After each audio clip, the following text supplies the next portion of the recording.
Bismillahirrohmanirrohim. Assalamualaikum warahmatullahi wabarakatuh.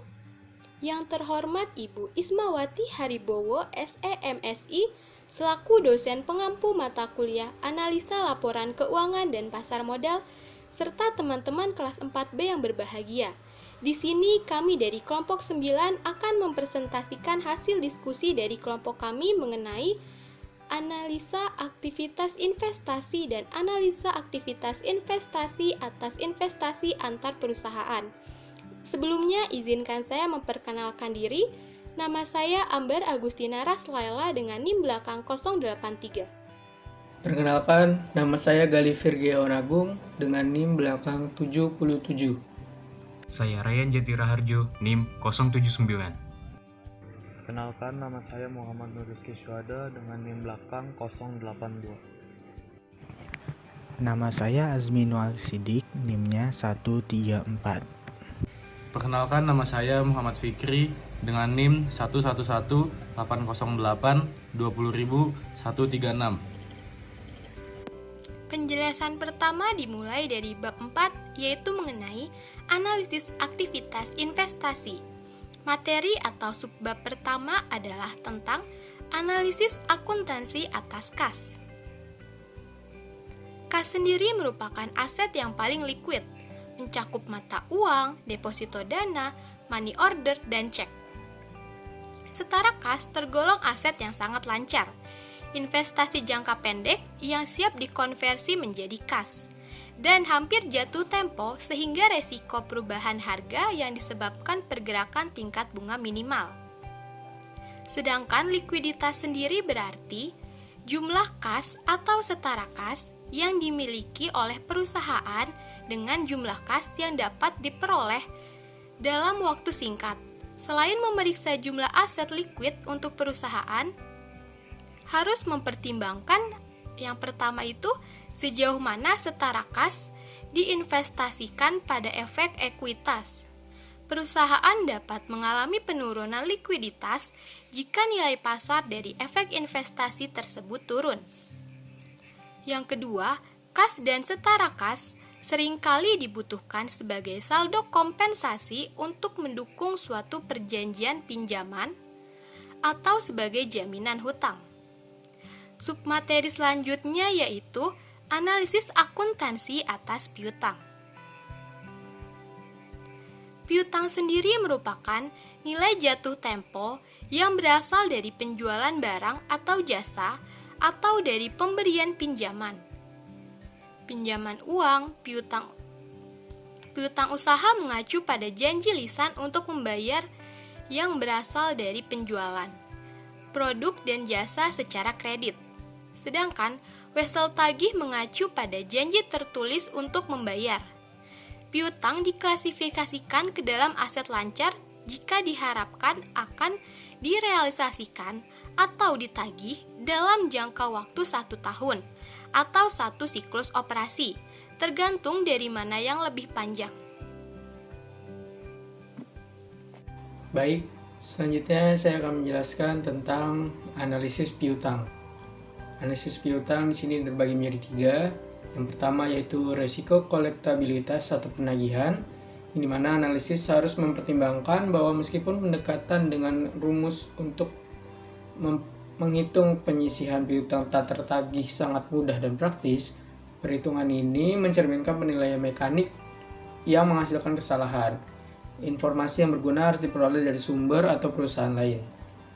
Analisis yang kedua yaitu tentang keaslian piutang, di mana pemahaman mengenai praktik industri dan sumber informasi tambahan digunakan untuk menambah keyakinan pelanggan pada industri tertentu mengembalikan hak untuk mengembalikan barang. Analisis harus mempertimbangkan hak pengembalian tersebut. Hak pengembalian yang bebas dapat menurunkan kualitas piutang. Lalu yang analisis ketiga yaitu tentang sekuritas piutang, di mana salah satu masalah analisis penting adalah saat perusahaan menjual semua atau sebagian piutangnya pada pihak ketiga. Yang disebut anak piutang atau sekuritas, yaitu piutang dapat dijual dengan ataupun tanpa resource pada pembeli jaminan kolektabilitas. Selanjutnya saya akan menjelaskan tentang inventory atau persediaan. Persediaan merupakan barang yang dijual dalam aktivitas operasi normal perusahaan.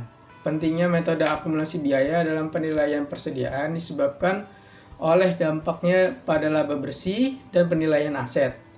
Metode persediaan digunakan untuk mengalokasikan biaya barang tersedia untuk dijual pada harga pokok penjualan atau persediaan air. Rumus dari persamaan persediaan untuk perusahaan dagang yaitu persediaan awal ditambah pembelian bersih dikurang harga pokok penjualan sama dengan persediaan akhir.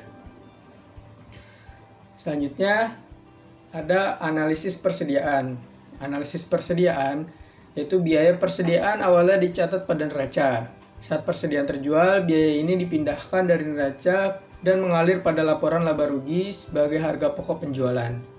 Biaya tidak dapat berada pada dua tempat secara bersamaan, melainkan dapat dicatat pada neraca sebagai beban masa depan, atau diakui saat ini pada lampiran laba rugi probabilitas untuk dikaitkan dengan pendapatan penjualan. Konsep penting akuntansi persediaan adalah arus biaya. Jika seluruh persediaan diperoleh pada periode terjualnya, maka HPP akan sama dengan biaya pembelian barang. Namun, jika persediaan tersedia pada akhir periode akuntansi, penting untuk menentukan persediaan mana yang telah terjual dan biaya mana yang tersedia pada neraca. Selanjutnya, yaitu arus biaya persediaan. Arus biaya persediaan ini dibagi menjadi 3. Yang pertama itu first in dan first out atau FIFO.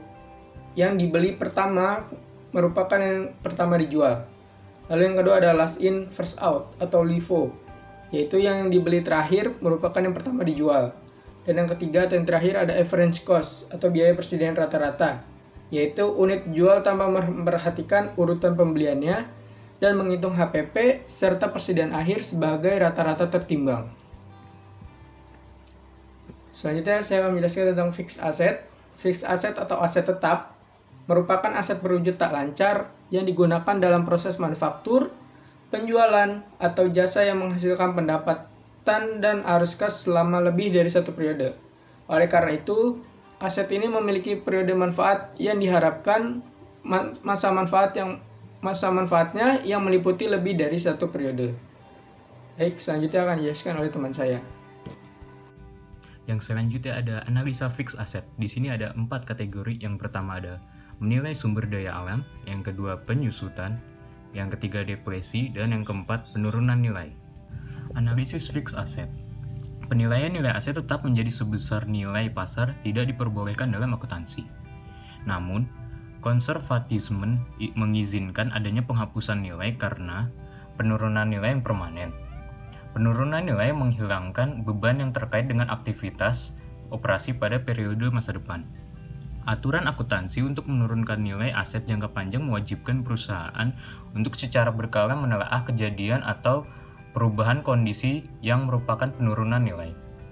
Penurunan aset setelahnya dapat mendistorsi hasil yang dilaporkan.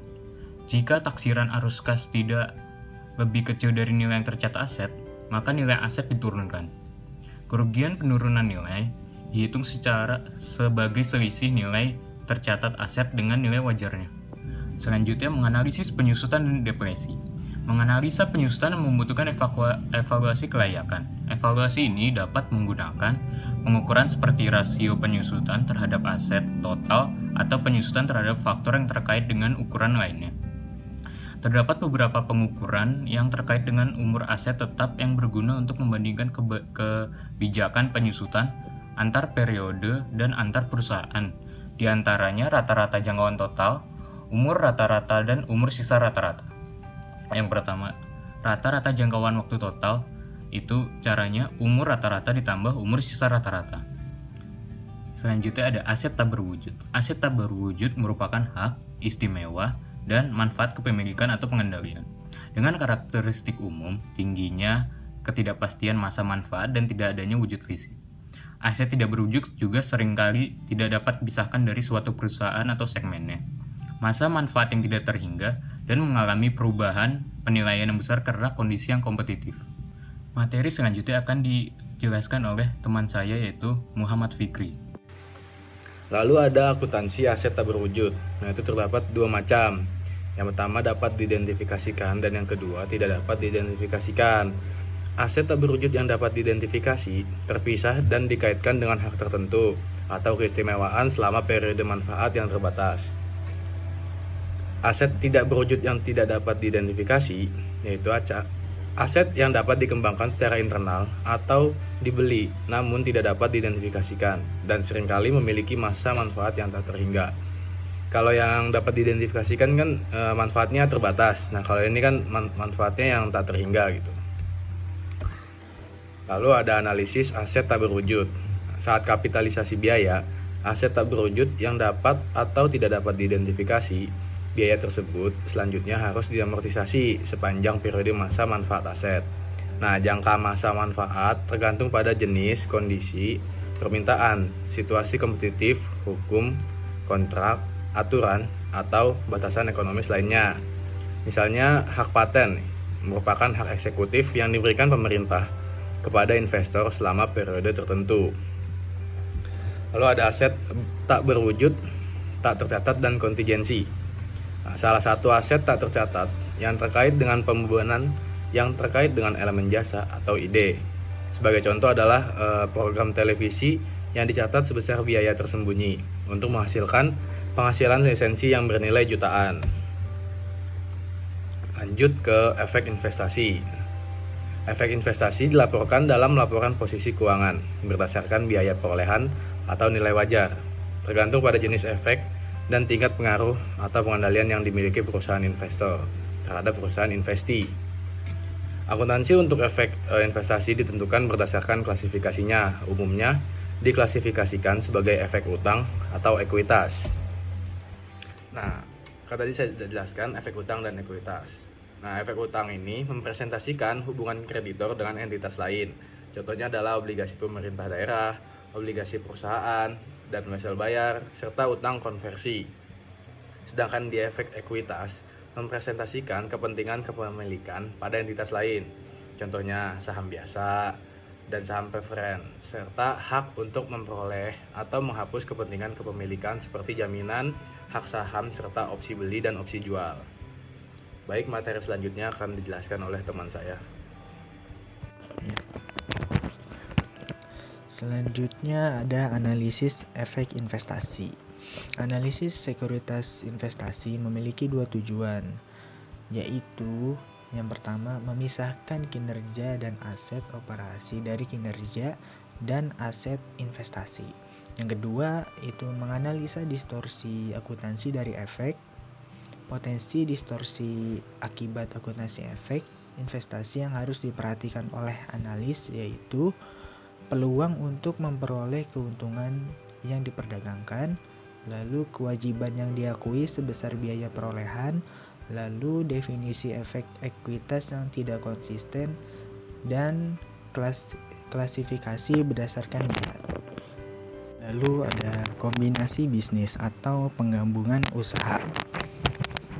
Kombinasi bisnis atau penggabungan usaha menurut PSAK nomor 22 adalah penyatuan dua atau lebih perusahaan yang terpisah menjadi satu entitas ekonomi karena satu perusahaan menyatu dengan perusahaan lain atau memperoleh kendali atas aktiva dan operasi perusahaan lain. Kombinasi bisnis mengacu pada merger atau akuisisi suatu bisnis yang terjadi jika perusahaan mengakuisisi sebagian besar efek ekuitas perusahaan lainnya. Akuntansi kombinasi bisnis atau penggabungan usaha. Yang pertama, laporan keuangan konsolidasian. Melaporkan hasil operasi, kondisi keuangan perusahaan induk dan anak perusahaannya dalam satu perangkat laporan keuangan, yaitu namanya laporan keuangan konsolidasian.